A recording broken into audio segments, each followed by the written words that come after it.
I never imagined the happiest night in my own backyard would become the moment my marriage finally collapsed.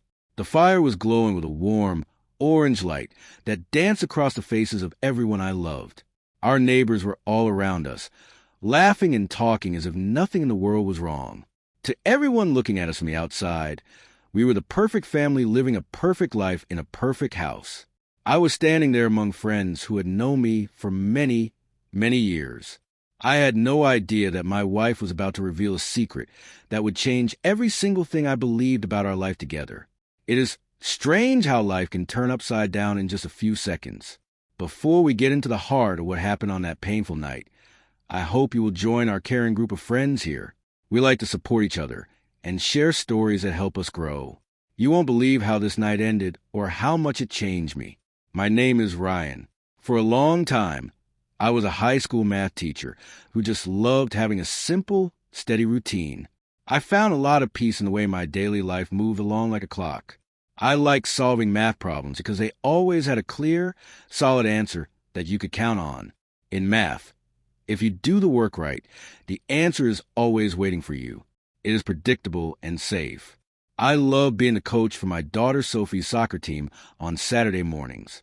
Seeing those kids run around the green grass, learning how to work together and score goals, gave me so much joy. Most of all, I love those quiet, calm evenings at home when the world felt small and safe. My wife, Mara, was a bit different from me. She was a travel blogger. Her job was to see the world and tell stories about it. Her stories about far-off places and beautiful sunsets brought a sense of excitement into our marriage that I really liked. For 10 whole years, we worked very hard to build a life together. It was a life filled with fun adventures, sweet family memories, and big plans for the future. We even talked about having another child to play with Sophie. Our home used to feel so warm and full of genuine love. Sophie filled up every single room with her colorful drawings, her many questions about why the sky is blue, and her never-ending energy. Mara and I used to really enjoy our weekend hikes in the woods, breathing in the fresh air. We loved our family dinners where we would talk about our day, and we loved sitting on the porch dreaming about all the beautiful places we would visit together someday. But then, very slowly, something between the two of us started to change in a way I could not explain. It was very hard to notice at first, like a small crack in a window. She started staying awake very late for what she called work calls with people in different time zones. She began guarding her phone all the time, never leaving it face up on the table like she used to. It was like her phone had become a part of her hand that I was not allowed to see. She seemed to be feeling far away from me whenever I tried to talk to her about my day or try to hold her hand while we watched a movie on the couch. I tried to convince myself that her blog was just getting bigger and that she was just stressed. I really want to believe that the woman I love was just feeling overwhelmed by her success and the pressure of her job. I held on to that belief with everything I had until the night of our backyard barbecue. That was when I heard the words that made every strange and unexplained moment suddenly make perfect sense. One careless talk destroyed the beautiful picture of my marriage that I had been trying so hard to protect for months. The barbecue was so full of life and noise that night. We had a big bonfire burning brightly near the patio, and the smell of wood smoke was everywhere. You could hear the sound of bottles clinking together as people cheered and told jokes.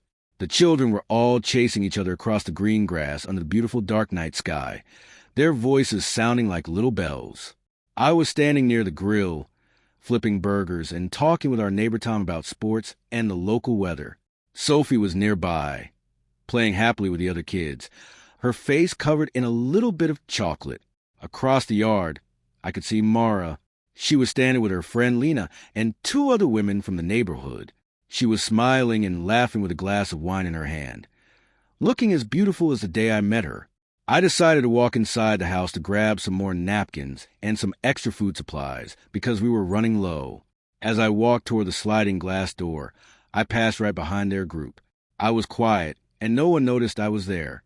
Then I heard Mara's voice. It cut right through all the music and the noise of the party like a sharp knife. She was talking about a man named Adrian. He was her partner for the travel blog, someone who helped her take photos and plan her trips.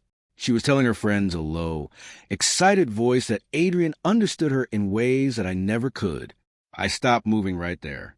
My heart started to beat very fast in my chest because I knew that name very well. Adrian was someone she had mentioned many times before, but I never thought of him as someone I needed to worry about. I thought they were just co-workers. Then Mara laughed. It was not her normal laugh. It sounded different, almost mean. She said she could not even imagine what would happen if I ever found out the truth about them. She joked with her friends that I was too simple and that I would fall apart if I knew what she was doing. Her friend Lena laughed right along with her, which hurt just as much. Mara didn't stop there. She kept talking about their secret meetings when she was supposed to be working. She talked about staying in hotel rooms in cities. I thought she was visiting alone. She spoke about the big rush of excitement she felt when she was away with him, living a double life. Every sentence she spoke felt like another piece of my life was being ripped away from me. All the while, I could still hear my daughter's sweet laughter outside on the grass. I stood there, totally frozen behind the patio chairs. I was holding an empty bag in my hand, and it suddenly felt like it weighed 1,000 pounds.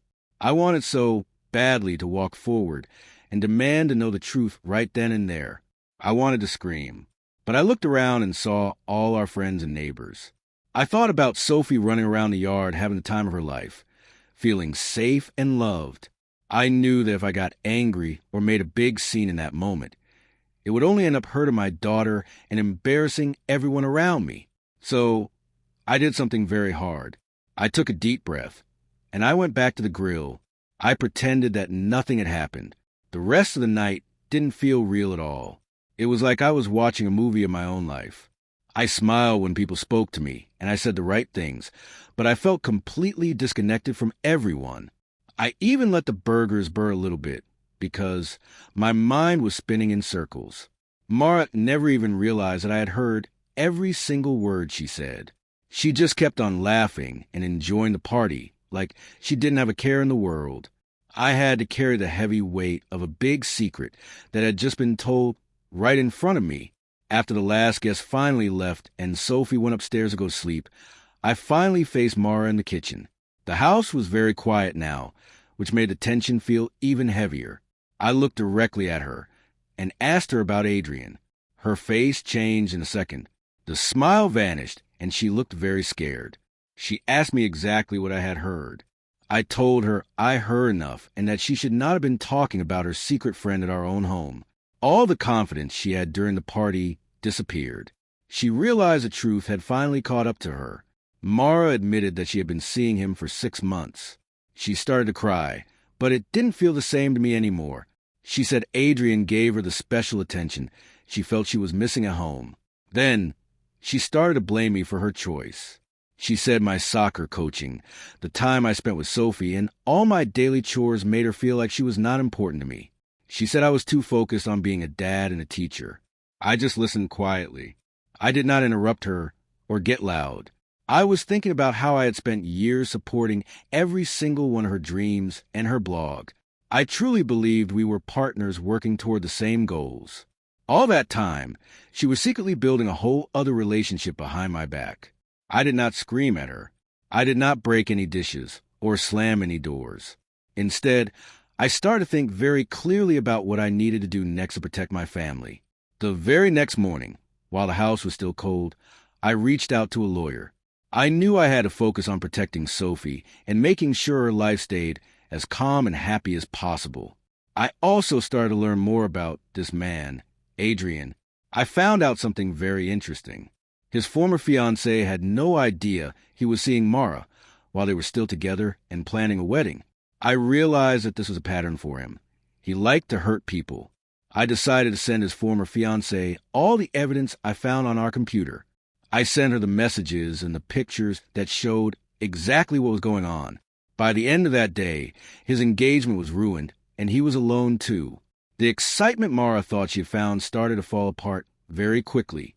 She came to me and begged for forgiveness with tears in her eyes. She said I could look at her phone whenever I wanted and that she would never keep a secret again. She promised she would end everything with him right then and there. But no apology could take away the cold words I heard her say that night by the fire. I moved all my things into the guest room that evening. I focused completely on Sophie's daily routine to keep her feeling safe.